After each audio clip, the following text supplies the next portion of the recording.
her story here tonight. Oh, if we only got one life, we gotta live it right. We're the mothers and daughters, sisters and queens. if we lift up each other, we can achieve anything.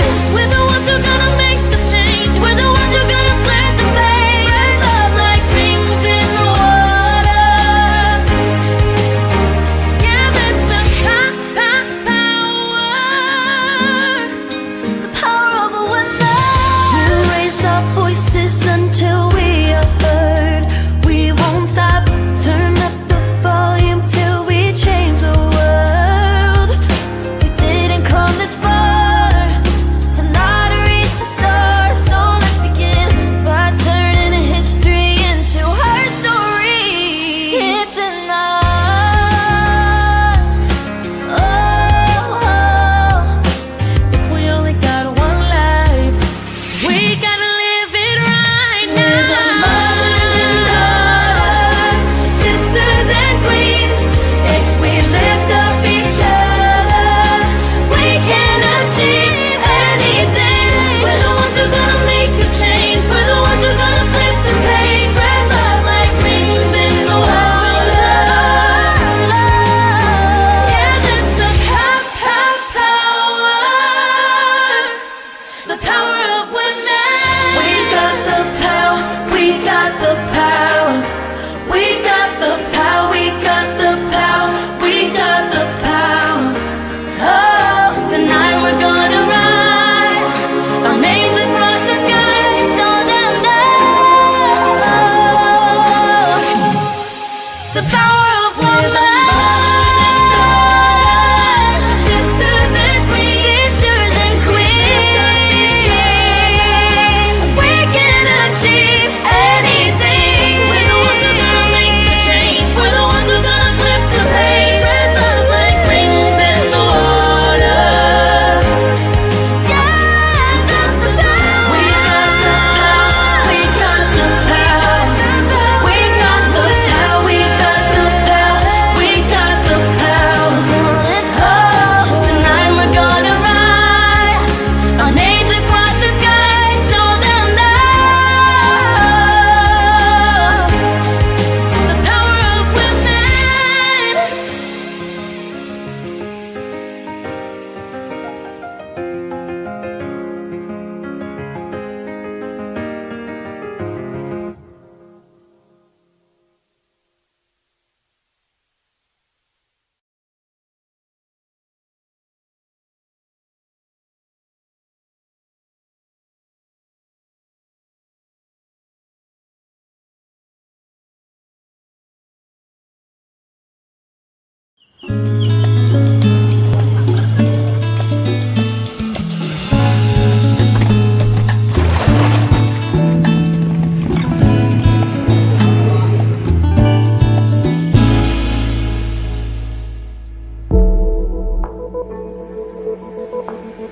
Are your bags packed? Get ready for a vibrant day full of business and leisure. A perfect combination of work and relaxation, all in just 24 hours. The day starts early with the sun rising over the horizon. You wake up in a comfortable hotel where a breakfast full of local delicacies provides the energy needed for a productive day. Okay, what if after breakfast you take a moment to relax in the hotel's leisure area? Maybe sunbathe by the pool and read a good book? Feeling recharged? It's time to explore the city. You will get to walk down pleasant streets, experiencing the local culture, appreciating the architecture and breathtaking landscapes. Every step is a new discovery, and every corner reveals a new aspect of urban life. What about business? Time for the long-awaited event. After all, this is what we're here for, right? A place full of innovation, exchange, and learning. You don't even notice the time going by when you're immersed in a series of engaging, knowledge-pumping talks. Between sessions, how about checking in on those valuable connections, exchanging cards and ideas, thinking about future collaborations? Lunch provides a welcome break. You may want to join new colleagues for typical dishes at a local restaurant. exchanging stories and experiences before returning to the event. As the afternoon falls, still full of energy, how about taking one last look at the city? The sunset gives a special glow and invites you to enjoy the cityscape. You may choose to allow yourself to relax a little as the evening draws in. The evening arrives, and with it a chance to experience the nightlife, explore the city, and live a bit before starting the next day. Dynamic, inspiring, and deeply connected. This is business tourism in Brazil, an experience that transcends the conventional, which unites the professional with genuine moments of personal discovery. More than business, this is the trip that redefines the way you work and live.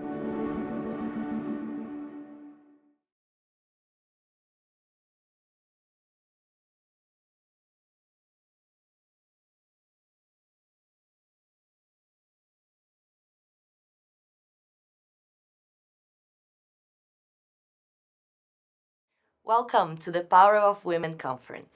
My name is Gabriela Leone. I'm a project manager officer at B20 Brazil, where I lead initiatives focused on women, diversity, and inclusion in business. The B20 is the group that connects the business community with the G20 governments. It comprises over 1,000 members across 7 task forces and 1 action council that work to propose recommendations and action-driven initiatives for the G20 governments. To showcase some of our work, we are happy to bring you messages from influential leaders in the B20 Brazil cycle, who will be sharing knowledge and experience gathered along this journey. The Power of Women played a valuable role in supporting the B20 advocacy process, and I'm happy to be here collaborating with this community to drive our shared mission of creating a more equitable and inclusive world. Stay tuned to know more. Welcome to the Power of Women. I'm Constanza Negri, the B20 Brazil Sherpa. The term Sherpa comes from Himalayan guides who led climbers through challenging terrain to reach the top of the mountain, in our case, to reach the B20 summit. As the Sherpa of this edition, with the support of the B20 Secretariat and the B20 leadership, I took the challenge to guide more than 1,000 members from the business community organized in 8 thematic groups towards the complex process of reaching consensus on policy priorities. Together, we reached consensus on a focused set of 24 actionable recommendations for an inclusive and sustainable growth agenda. We kept it concise to ensure governments can easily understand and implement those policy priorities. You can find our final communique and policy papers with all these policy recommendations on the B20 website. Another cornerstone of our efforts has been the establishment of the B20 Brazil Legacy Program, which underscores our dedication to ensure that the policy track is complemented with initiatives that leave a meaningful and long-term impact. Our legacy program has 3 pillars. First, from B20 to B20, continuity across presidencies. This pillar is about ensuring continuity between B20 cycles by fostering close cooperation with upcoming hosts, beginning with B20 South Africa, our successor. Our goal is to build bridges between presidencies, transferring insights, best practices, and key initiatives so each new cycle builds on the previous one. Through this effort, we are working to avoid reinventing the wheel and instead creating an ongoing dialogue that allows each B20 presidency to grow and evolve based on the progress of prior cycles. The second pillar, from B20 to society, it's about extending impact beyond policy papers. B20 Society emphasizes the importance of turning recommendations into real-world outcomes. This pillar focuses on action-driven initiatives that deliver tangible benefits to communities and address some of the most critical global challenges, including climate change, food security, digital transition, and anti-corruption and gender equality. Last but not least, our third pillar of the legacy program is from B20 to Brazil, and this legacy is about aligning global recommendations with local advocacy. This pillar focuses on looking into B20 recommendations to leverage opportunities for Brazil's national priorities and policy improvements in different areas such as agriculture, renewable energy, and artificial intelligence. Our hope is that these efforts will inspire and create spillover effects on future B20 presidencies, enabling businesses and governments to work together towards a more sustainable, inclusive, and prosperous future. B20 activists have a crucial role to play in building a sustainable future. We see the immense challenges that arise from digital transformation and social inequalities, and understand that we need less talk and more action. And in the spirit of action, B20 Brazil chose Women, Diversity and Inclusion in Business as the theme of the Action Council of this edition, chaired by Paula Belizia, Vice President for Amazon Web Services Latin America. Olá a todos, eu sou Paula Belizia, eu sou vice-presidente da AWS para a América Latina e eu também lidero a força-tarefa no Action Council de Mulheres em Negócios, Diversidade e Inclusão para o B20, que é acessório de... Nós estamos trabalhando há meses no nosso grupo para propor políticas públicas, um documento, uma recomendação a todos os países do G20 que nos ajude a avançar na agenda de inclusão e representatividade de mulheres e também de todos os grupos subrepresentados. A nossa política pública, a nossa recomendação é baseada em 3 pilares. O primeiro é que nós tenhamos dados e consigamos monitorar o progresso da inclusão de todos esses grupos na economia e na sociedade. O segundo pilar trata de propor incentivos e programas para que as empresas se sintam cada vez mais incentivadas a construir ambientes inclusivos e que promovam a carreira desses grupos e das mulheres nos negócios. O terceiro pilar, e aqui também a gente inclui a área de empreendedorismo, não só das empresas, mas de empreendedorismo. E o terceiro pilar fala da gente promover acesso a ferramentas de treinamento e capacitação para mulheres, para grupos subrepresentados também, com bastante foco em mulheres, para que essas mulheres hoje consigam ser capacitadas em tecnologias como inteligência artificial e hoje meninas que tenham acesso a isso possam ser mulheres no futuro próximo que participem da construção de soluções tão importantes na nossa economia digital.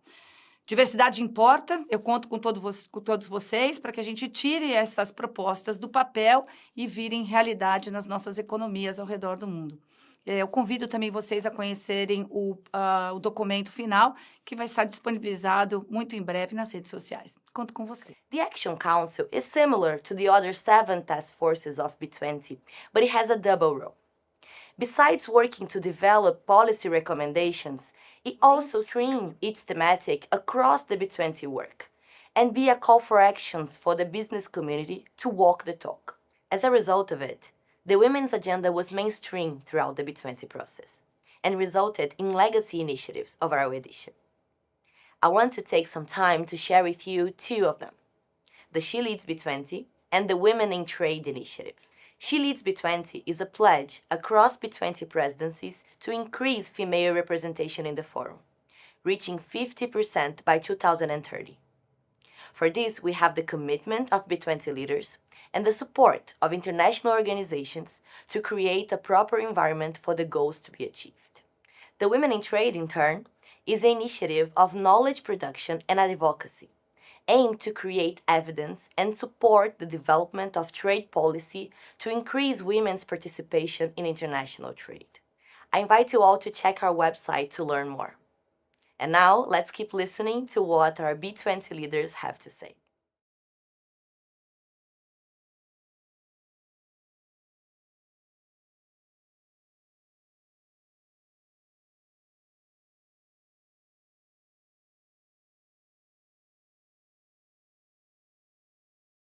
Fantastic to see such a full and diverse room. Really, really great to see that. I'm really looking forward to this discussion, but before I start, I just wanted to offer some thanks. Firstly, I am absolutely thrilled to be here today. But secondly, as I've been through the journey this year as a member of the International Business Advisory Caucus under Dan's leadership, and working with my fellow Deloitte colleagues as knowledge partner on a number of the task forces, I have to say I am filled with optimism because the work that's been undertaken over this last year has really produced some recommendations that are actionable, that are measurable, with a constant theme of looking for continuity and legacy building as the baton is handed to South Africa. And to my mind, this is hugely important. We have a mission for inclusive growth. We have a mission to play our part in the wider ecosystem to build a more prosperous, more sustainable, and more equitable growth for all. And to do that, we need actions that are short-term, medium-term, and the longer term. And as I said, therefore, this focus on continuity has been very enlightening and very exciting, actually, to help us build on all of the recommendations that we'll be talking about. And the topic we're talking about today, in terms of unlocking the human potential, is vital because actually it underpins all of the task force recommendations in its entirety.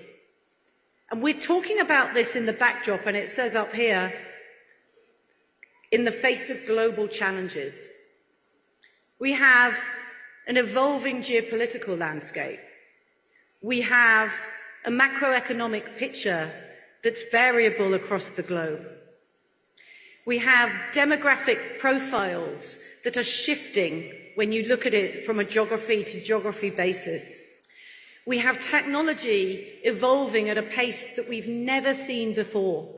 And we have the impact of climate change and many other factors too. So now is the right time to be rethinking some of our activities and our focus around our workforce strategies. And just to add some statistics into that, the Future of Jobs report by the World Economic Forum talked about the fact that almost a quarter of today's jobs will change by 2027. And in that same time frame, 60% of workers will need to be reskilled. We don't have very long. One of our Deloitte reports, which is the Human Capital Trends report, talked about that today only 10% of the workforce, 10% of the workforce have the innovative and creative and associated capabilities to take advantage of the positive impact that new technologies and AI can present us with. So we do need to step up and accelerate the work we're doing as we're thinking about our workforce. And what we see in the studies that we have performed is we're seeing a driving shift in the way we think about the workforce agenda, from jobs to skills, from employees to workforce ecosystems, from culture to diverse microcultures, from automation to augmentation, from productivity to human performance, and from engagement to human sustainability. To face all these challenges, which are all underpinned by AI, we need to have a workforce that's fit for today and for tomorrow and for further into that future. And that workforce needs to be resilient. That workforce needs to have the skills, the capabilities, the curiosities, the communication, the relationship building skills in order to embrace the sheer opportunity that is being unleashed by the emergence of AI and other technologies. That workforce needs to flourish in an inclusive environment when they can turn up to work knowing they're trusted, knowing they can be their authentic selves, a psychologically safe environment for them to grow as individuals. That's important for us as businesses and organisations to enable us to grow, not just to grow, but to increase our productivity as well. As an organisation that I chair, that we have over 460,000 employees, this is right at the heart of our current strategies. And we can't do that on our own. We need to do that by collaborating with actors across the ecosystem. And whether that's governments, whether that's the wider public and private partnerships that we see, whether that's through educational institutions, entrepreneurs, micro businesses, all the way through to our global multinationals, we all have a part to play here in unlocking the potential of human capital. So I'm really excited that we're going to have a fantastic panel, I'm sure, fantastic experience to discuss how can we best unlock that human potential. So.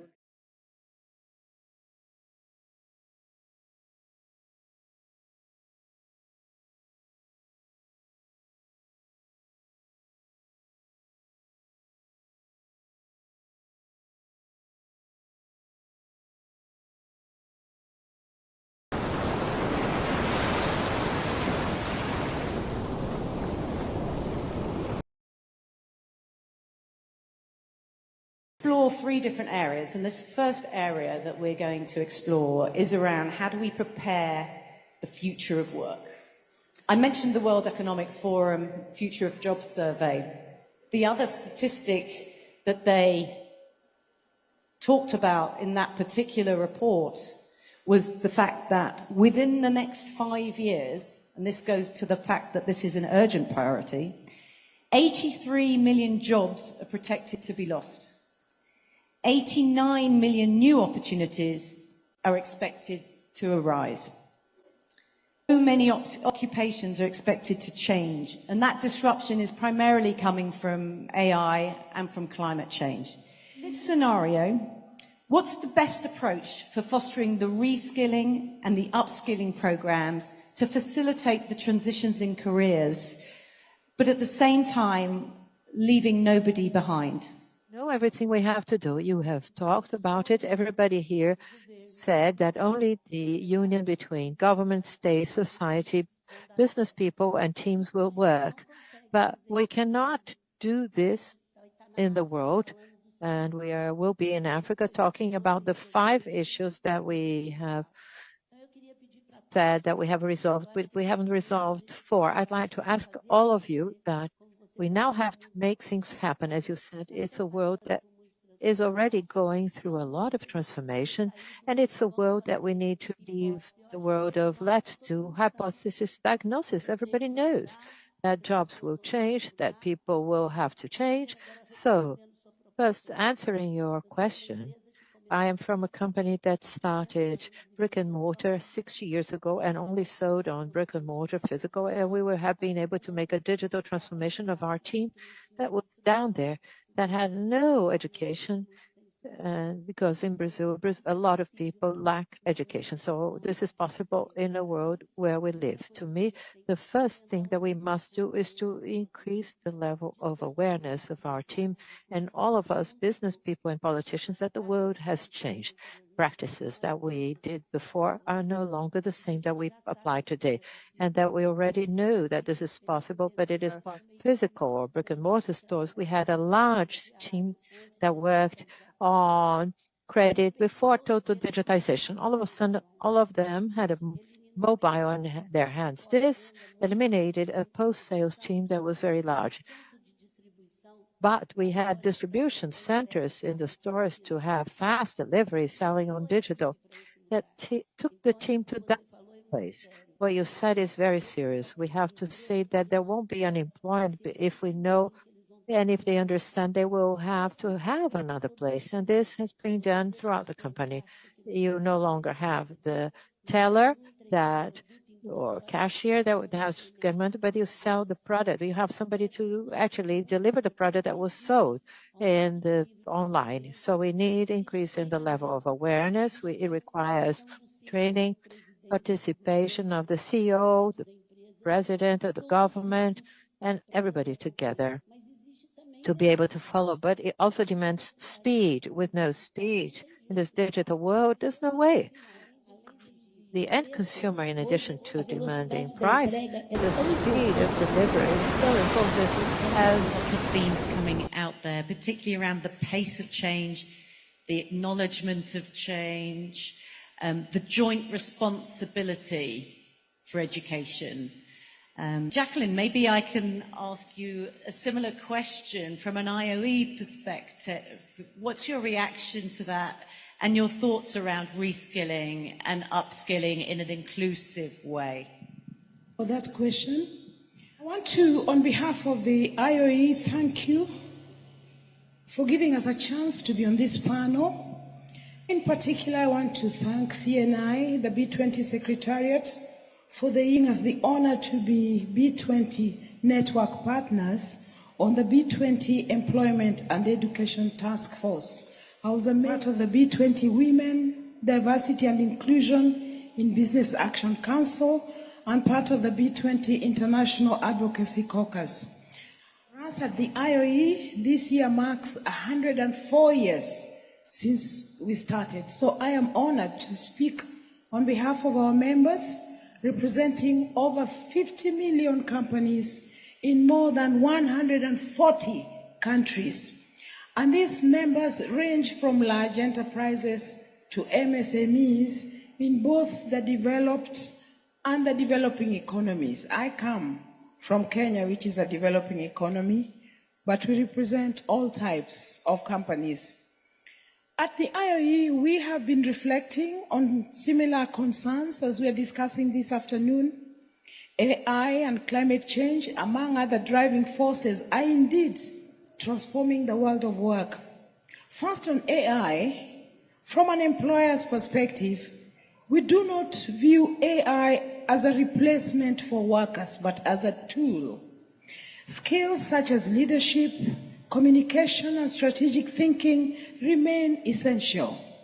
AI, in reality, although it's called AI, is not intelligent in the literal sense. It primarily excels in pattern recognition and pulling information from digital sources. So human intelligence is still required. In fact, in the workplace, human relations, the human element, is still required. Can you imagine a world without human beings and just machines?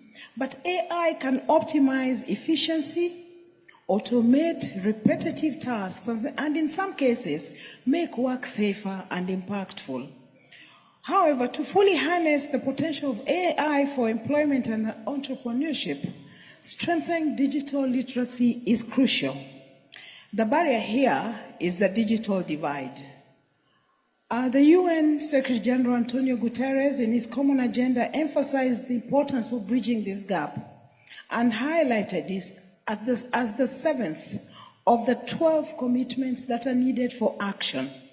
Improve digital cooperation. So despite widespread mobile technology use, true digital inclusion remains a challenge. Without access to the internet or technology, many people are deprived of information and in the end, deprived of economic prosperity. So this is a very sad reality in the world today. I believe that access to data is critical for education, training, and employment. Guterres called for investment in digital infrastructure, and we echo that call as employers. We urge policymakers to collaborate with the private sector to close this gap. Public-private partnerships are key, and both the B20 and the L20 emphasized this, and we were part of the joint statement as employers that issued this call. We were urging the G20 to accelerate affordable ICT infrastructure in underserved regions, such as the developing world. So together, we must bridge this gap. The second issue that was mentioned is climate change. One challenge we see is that environmental policies in some countries do not actually fully consider the impact on employment. We've seen disruptions, we've seen farmers going on strike, we've seen higher unemployment in certain sectors, indicating that these transitions are not just. Developing and promoting skills for a just transition are often missing from national determined contributions or NDCs, which is problematic. Since skills development, upskilling, and reskilling are then not prioritized during policy making, misguided environmental policies can lead to job losses and socioeconomic challenges. In this regard, the IOE and the International Trade Union Confederation issued a joint statement on COP28. Yes, sometimes workers and employers come together and issue joint statements on topics that we agree on. And here, we were calling on governments to focus on the employment dimensions of just transition. The UNFCCC adopted the Just Transition Work Program last year, and it must now provide a platform for best practices and collective action. I agree with the previous speaker that we cannot just have policies and pronouncements. We need to see action. The IOE has also established the Employers Alliance on Green Skills to address these issues and ensure we approach climate change with both the environmental solutions and job creation employment in mind. And this is a very important aspect for us as employers. To conclude, I want to now respond specifically to the question and upskilling programs that facilitate career transitions while leaving no one behind. This is a huge ambition. I just want to highlight 4 key policy areas because time is short. I will simplify them and I will summarize them. The first one is promoting public-private partnerships. We believe this can bridge the digital gap and enhance digital literacy, including apprenticeships. Secondly, improving education, vocational training, and skill systems so that the skills development and governance linked to AI and a just transition meet labor market needs. This is a huge issue for employers. The third one is promoting inclusion in remote and disadvantaged areas, especially for minorities and marginalized groups. It makes sense for social protection system to offer much needed support. It can be in the form of cash payments, vouchers, to ensure food security, affordable housing, education, training incentives. There are many options that can be done to bridge this gap and also to see to it that the poor do have access to some money. I know that many governments are doing it, but the extent to which this is happening is not enough. Finally, I want to highlight the need of us cultivating a mindset that embraces new technologies and new ways of working, because there's still resistance to these changes, including promoting human and social skills that AI cannot easily replicate. There's no way AI can replace the human element. But we must foster a culture of lifelong learning. I strongly believe in lifelong learning. Yesterday I was talking to a group and I shared how in one mad moment I decided to go back to school, and I have been studying for a master's, which I didn't really need. I mean, if you look at me, I'm nearing retirement, but I had to do it as an example to my children and the youth to encourage them. So let's all commit to lifelong learning so that we can bridge these gaps in the world of work. Thank you very much. I think there are lots of familiar themes that I'm sure many will agree with, and one that you commented there at the end around lifelong learning, particularly in the context of a continually changing environment, is really critical. I wanted sort of the twin transition. She talked about the impact, disproportional impact of the transition on both sides, climate, technology, on some geographies, some countries around the world, particularly in the developing areas. So my question to you is, given all of these reskilling, upskilling programs are so important to drive the twin transition in an equitable and an inclusive way, what's the role of governments, businesses, educational institutions? What's their role in promoting equitable access, I guess, to these sorts of opportunities, particularly considering this disproportionate impact that we're tending to see? Speech about something what is digital inclusion? In order to move forward in the world, what is digital inclusion? Digital inclusion, and you said it very well, is that we have nobody left behind. The 3 million jobs will be lost and 69 will be opportunities. We don't know where are the opportunities, but we need to try to educate the people of the future to take them. Between education and social work, combined with inadequate life learning's opportunities of lack and upskilling. It is necessary to prepare a resilient and productive workforce for the future of work, adaptable to innovation and to new technologies. There is a need to increase the relevance and quality of education to develop essential, employable, and entrepreneurial skills by upgrading teachers, development, digital literacy, and sustainability skills, and engaging business in mapping gaps and skills in the development of the new curricula. In this context, I would like to mention a program that we have in our company, which is called Escuela Plus. Escuela Plus is that we connect about more than 9,000 schools throughout Latin America, that we have about 1,000 teachers that we provide skills directly to them. 3 million students, all in Latin America, where we use our system to provide them with connectivity, video, skills, and teaching material. And one of the professors in the south of Chile told me once, and I travel a lot around Latin America and visit everywhere if I can. One of the teachers told me that he actually tests his kids with them producing a video of what they have learned. So imagine, in the middle of the Andes, up in the mountains, a small school, and kids producing videos. It's amazing. And it's really give us the sight that we need to continue with that, because that's the only way. Education is the only way to change the world. And if we want to change the world, we need to change our education system.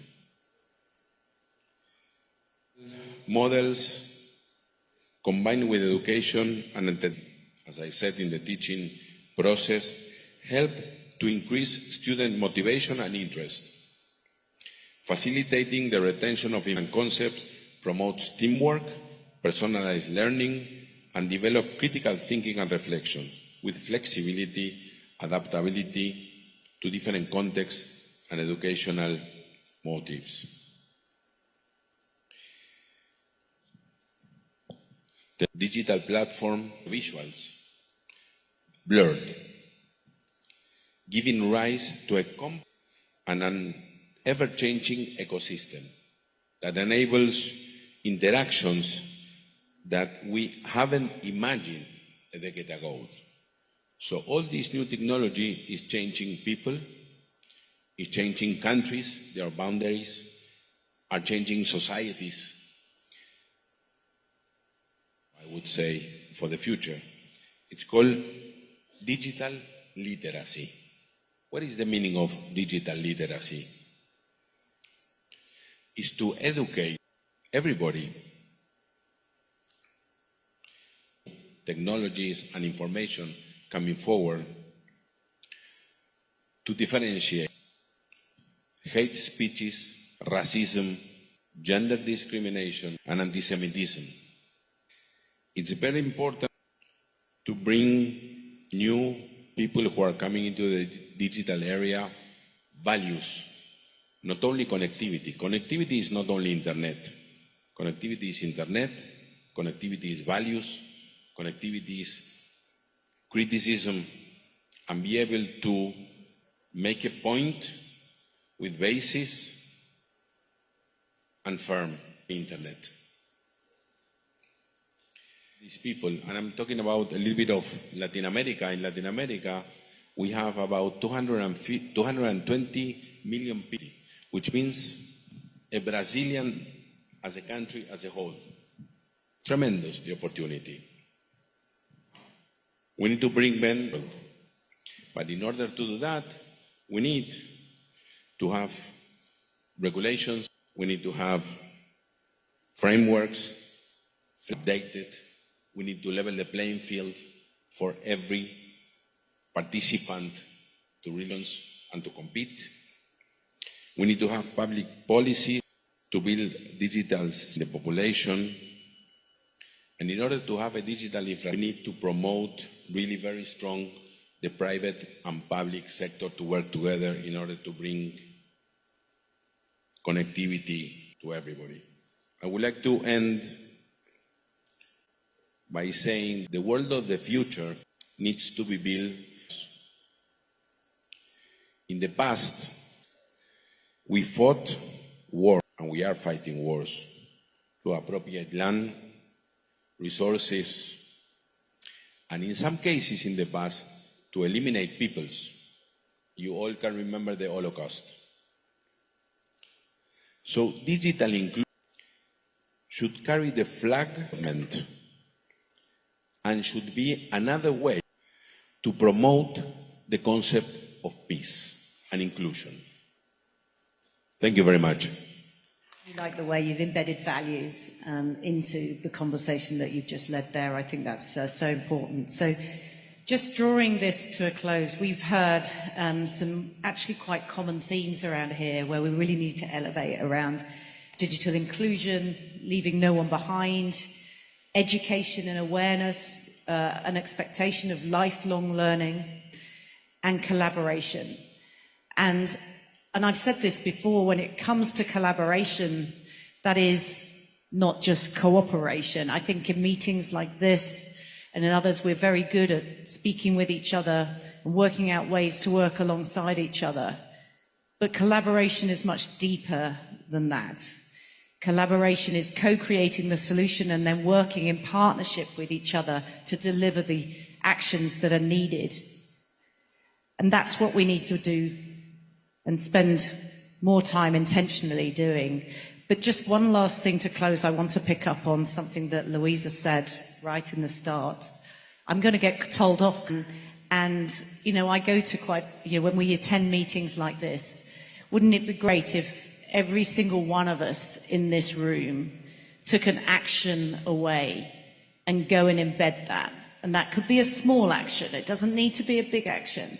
To go away and articulate what is it that I've heard throughout the course of this afternoon, tonight, tomorrow, that I can go and execute and act upon in my organization, and who could I collaborate with outside of my organization to make that happen? I think if we can create action, Louisa, I think you're absolutely spot on. Thank you to the panelists, absolutely superb, a great conversation.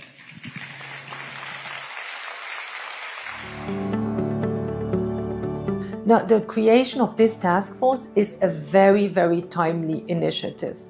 The agricultural sector is expected to meet 2 sustainable development goals at the same time. They have to contribute, farmers have to contribute to the zero hunger goal, and at the same time they have to make agricultural production more environmentally sustainable. 2 important goals, because the agricultural sector is, for instance, an important greenhouse gas emitter. There are few sectors, maybe there's none, who has such a big burden on its shoulder. So at the OECD, we have tried to understand what does this mean for the agricultural sector? What would you need to do in order to meet both goals, the climate change goals and the zero hunger goals? And what would be needed is that the sector would need within 10 years to increase productivity by 28%. That's a huge improvement. That would mean tripling the productivity increases that we managed to obtain in the previous 10 years. 28% is potentially a non-achievable number, but it shows you the importance of the daunting task. So a task force under the Brazilian presidency that looks at both ensuring productivity increase and environmental sustainability is a very important task force, and as the OECD we are happy and proud to be a knowledge partner for that task force. We have 2 areas of work that are very active right now at the OECD that are potentially of relevance for that task force. First, at the OECD, we are a leader in collecting and publishing information data on productivity. But we are now also moving into measuring sustainable productivity. How can you measure that this a way of producing more is environmentally sustainable. And as an academic community, we do not even know yet how to do this. And we are starting to develop the concepts, we are starting to collect the data to help policymakers to move together in this direction of making agriculture produce more to fight hunger, but to do this in a way that uses less resources. The other area of work that we are developing right now is one to ensure that whilst governments across the globe, but in particular G20 governments, moving into making agriculture more environmentally friendly, into helping them to do this in a way that does not hamper trade. If we introduce policies that differ across countries, they may often inadvertently end up making trade more difficult. But trade is important to fight hunger. 20% of the calories that are consumed on this globe are traded. So if we stop trade, 20% of the food that is needed will not be available anymore, often to the most needed populations. So at OECD, we look forward to support the Brazilian presidency in this important task force to the extent that is the best possible for Brazil.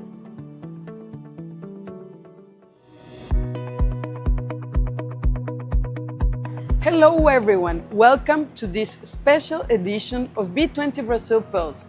Today we're taking you behind the scenes to share the incredible work that went into coordination the elaboration of the B20 Brazil recommendations that were handed to the G20.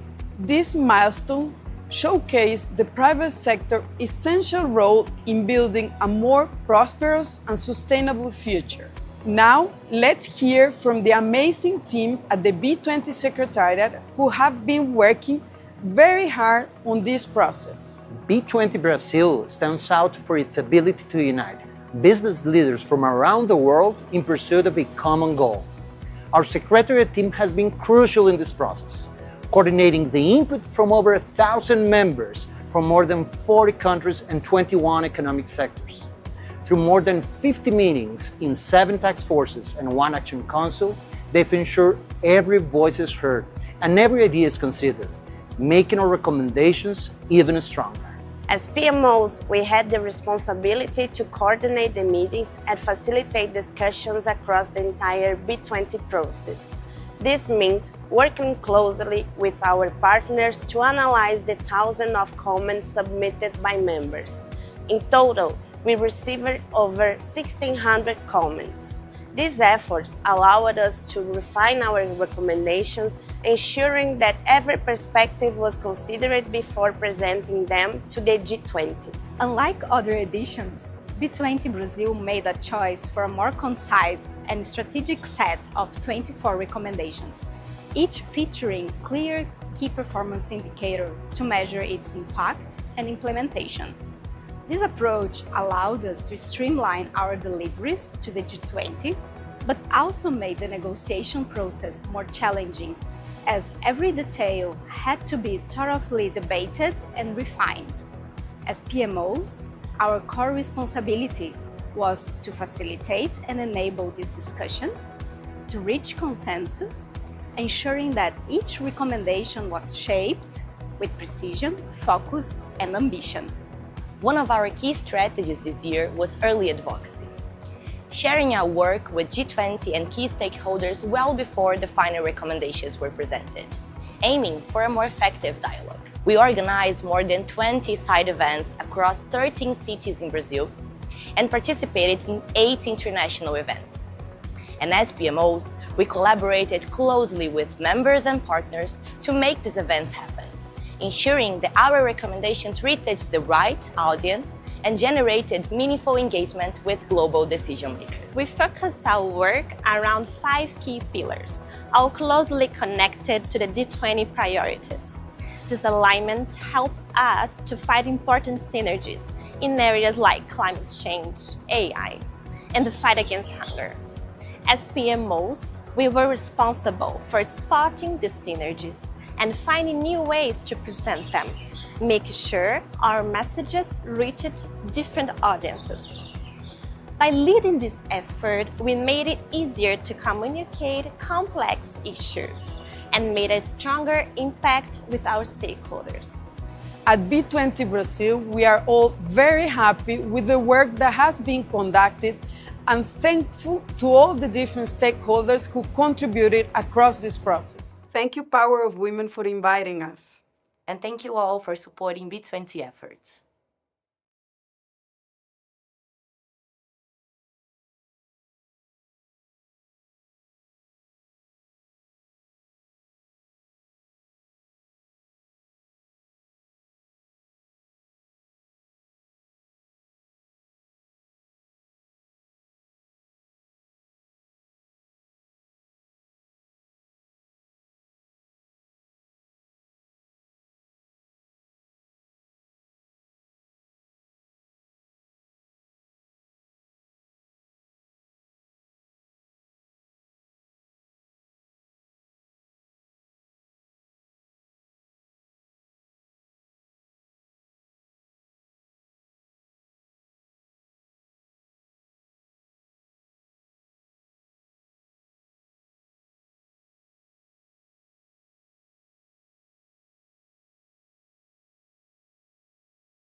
A Balsa Escola José Roberto Tadros é para nós uma iniciativa que a gente tem muito orgulho, porque sem ela nós não conseguiríamos levar a educação de qualidade para as comunidades ribeirinhas que ficam aí às margens dos rios do estado do Amazonas.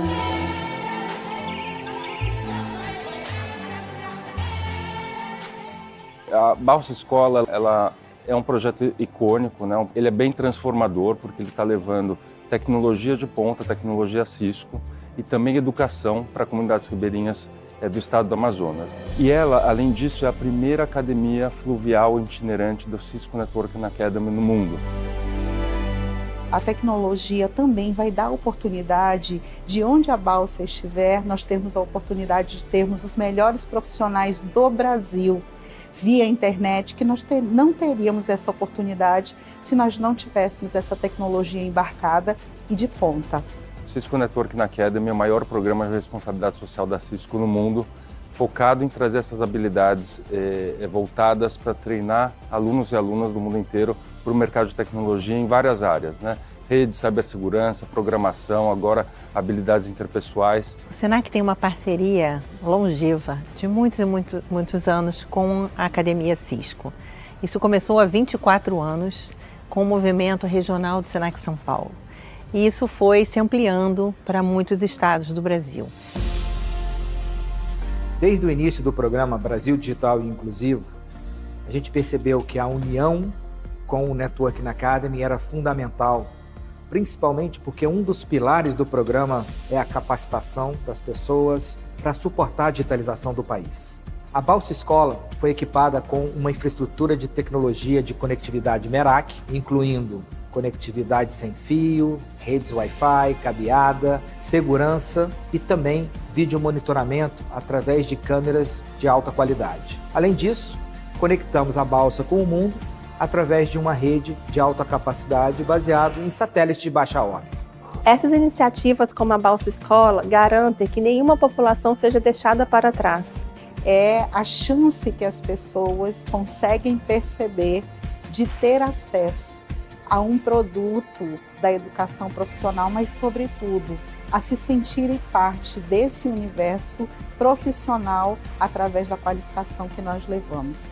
Lançar a Balsa desse ano tão especial, onde comemoramos 3 décadas de atuação no país, demonstra o nosso comprometimento com o Brasil, o nosso comprometimento com a digitalização do país.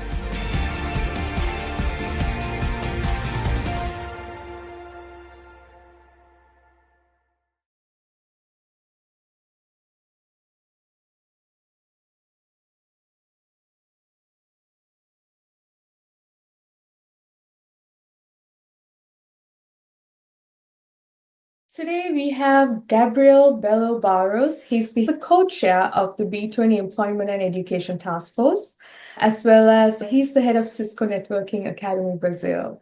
Welcome to the Digital Power of Women Conference, Gabriel. We are honored to have you here.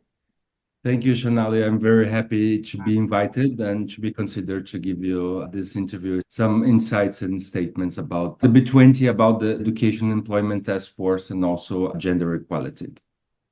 I think this is amazing because this is the Power of Women Digital Conference, and we are here to talk about male allyship. And you being here means a lot because gender equity or balanced leadership is not just about women, it's just about everyone. So I want to start off by asking you, as one of the co-chairs of the B20 Employment and Education Task Force, could you share the priorities and recommendations of your task force, as well as how you all incorporated the female perspective in synergy with the Action Council? Yeah, of course. Well, first, this is my first G20 process I've been involved with, so I'm learning still. But what I could feel and sense about the process is that all the task forces included and added women and gender inclusion as a transversal issue. Now, in the Employment and Education Task Force, we identified like some transversal challenges as well to foster education, to foster employability, and to connect the word of education with the word of employment. In one of those transversal challenges we have is inclusion in a very broad way, but of course with a main focus on gender inclusion and how gender inclusion can foster not only a question of being fair, but also the question of unlocking several opportunities for the society and for the economy as well. Absolutely. That's so important. And you, as the head of Cisco Networking Academy Brazil, can you share a little bit about what you do? Yeah, so I lead the operations of Cisco Networking Academy in Brazil. Cisco Networking Academy is the leading educational program in IT worldwide. We have been rolling the program since 27 years ago. And this is a social responsibility initiative and program. We have trained more than 24 million students worldwide. And since the inception of the program, more or less 30% have been female students. We know that we have to improve those numbers a lot, and we've been trying to push several initiatives worldwide. Like, for example, we are members of the Girls in ICT Day promoted by I2, the United Nations, but also we have a proprietary program called Women Rock IT, which fosters the inclusion of women and also trying to influence and raise awareness towards more technical careers for girls and women. And also in our local offices, and we have a worldwide program of volunteers, and we have a volunteer group focused on women inclusion and focused on women. So in Brazil, for example, we have 47 women involved in volunteer initiatives focused on gender inclusion. That's amazing. We would love to be a part of partnering with this academy, Cisco Networking Academy, because there is a huge gap of girls and women being online. They don't have access to digital space, and this is so needed. And like you said, 30%, but at least you all are taking action. And that is the most important thing. I think everybody needs to remember that as long as we realize and we take action towards making things better, that's the most important. And so you said it's a corporate social responsibility project. It is. And I think coming back to the B20 Education Task Force, I think we have identified and recommended G20 leaders to foster the quality of basic education. In that sense, it's very important, I think, for fostering gender inclusion and women and girls inclusion, specifically in the IT market labor force. There is a structural challenge of actually advising women and showing them that they have a place in that market. So this is like basic education trying to influence girls and women since the early ages. But also, I think mostly it's a communication problem as well. Now we don't know how to communicate and reach this public women. So I think initiatives and events like yours are very important, so we can kind of broaden the communication, we can reach more women, we can try to attract more women, because we have to create a big funnel to actually attract women that really want to take part in this sector, which is the IT sector. In our case, of course. Absolutely. And, I was reading the B20 recommendations as well. And this is a growing market, and we need prepared individuals. And even for people who are watching this, when we are talking about girls and women, this is a great market for them to actually start paying attention and getting connected to even programs like the Cisco Networking Academy to Learn, which is offered for free, right? The programs are offered for free. See, these are great resources to tap in, because this is a growing economy. This is the digital economy, and employment and education. It starts with the girls. And I think you brought up a good point. We have to focus on the girls, because they can then develop an interest in going into this sector. And with that, when you say you're tapping into new markets, I want to talk about the digital infrastructure, which is heavily reliant on clean energy for companies to even operate digitally. What is the role you see tech companies like Cisco in promoting sustainable development practices in this process during digital innovation? Yeah, coming back to the B20, I think we have identified and we are pushing forward that it's not only digital literacy that we have to actually push students and youngsters to learn, but also green skills or sustainable development, at least awareness and basic knowledge. So what we think is that green and digital awareness are key to actually promote and develop the next generation and the future workforce. So I think nowadays it goes hand in hand. No, we have to be digital aware, but also green aware. So we are developing courses and modules that combines not only technical skills, but green skills and soft skills. I think this is very important, because this is the best way to actually transfer the knowledge using the digital space. But I think the B20 does address how the businesses can take part in. And with that, I want to ask you a question on the work you're doing is very important. I know Cisco, the Networking Academy Brazil, there's a lot of work, and your first time at B20 as well. What are some of your values that guide you? Well, it's interesting. I have been involved in education for the last 5 years, but before I used to work in international relations and working with the local governments to actually foster the exchange of practices between municipalities.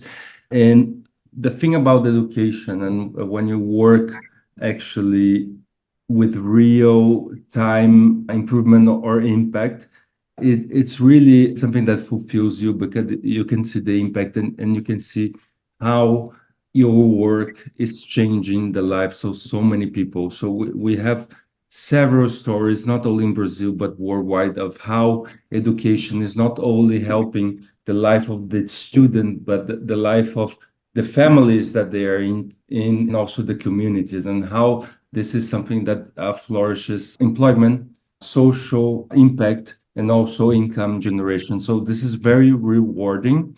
And coming back to your question about the sustainability, I think we have a very good best practice that we have implemented with one of our partners in Brazil, which is the Vocational Training Institution for Brazil, for the commerce sector of Brazil. So we have with them implemented Boat School in the Amazon, that it's connected with the internet, has all our IT courses, and it's running through the Amazon River Basin communities to train youngsters in technology and other fields.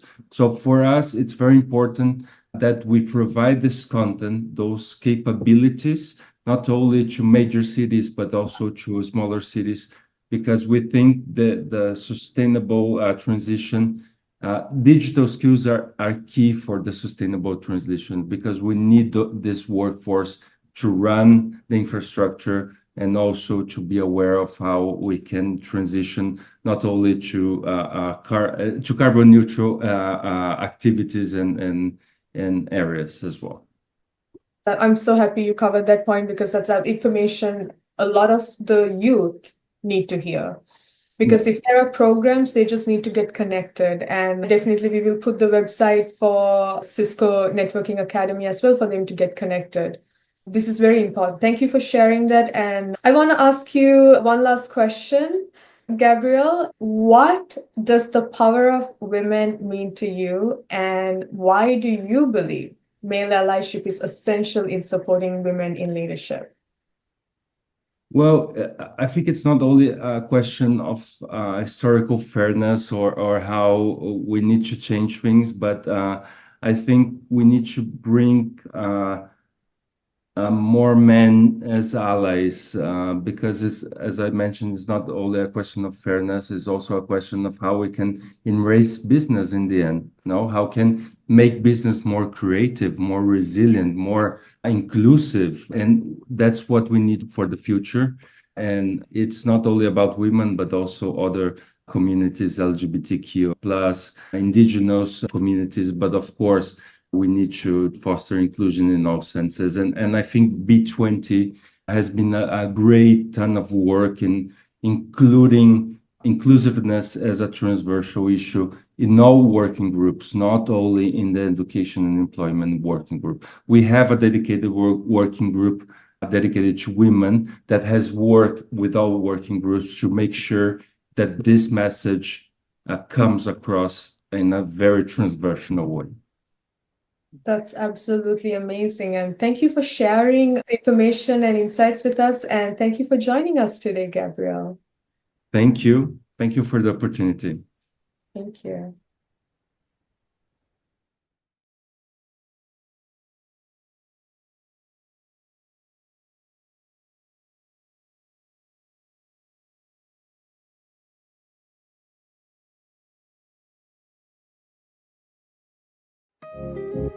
O meu bairro era extremamente violento. Um dos maiores desafios é fazer com que seu filho ele não seja envolvido pelo crime. Éramos em 8. O meu pai catava papelão na rua e a minha mãe varria a rua. Eles não tinham a coisa do sonho, eles tinham a sobrevivência.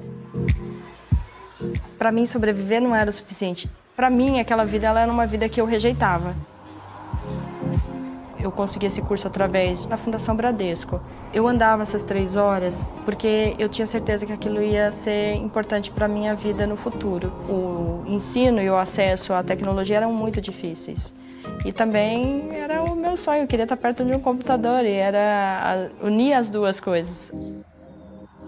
Eu nunca trabalho, eu me divirto. A tecnologia é um ambiente que não vê etnia, ele não separa. Ele é a Cisco Network Academy, ela integra pessoas, ambientes, sem limites. Ela não muda só a vida do aluno, ela muda a sociedade, porque esse aluno passa a devolver aquilo que ele aprendeu dentro de sala de aula. Pessoas apaixonadas pelo que fazem me inspiram. Eles me ensinam, eles também me inspiram com as vidas deles, com as expectativas deles. A Yasmin já me conhece de algum tempo e ela fala assim, vai ser uma honra ter uma inspiração como você. E eu vejo ela com um universo a conquistar, um universo de possibilidades. Você entrega a sua vida para uma outra pessoa que está conduzindo ela, sem ela saber exatamente para onde ela vai e confia.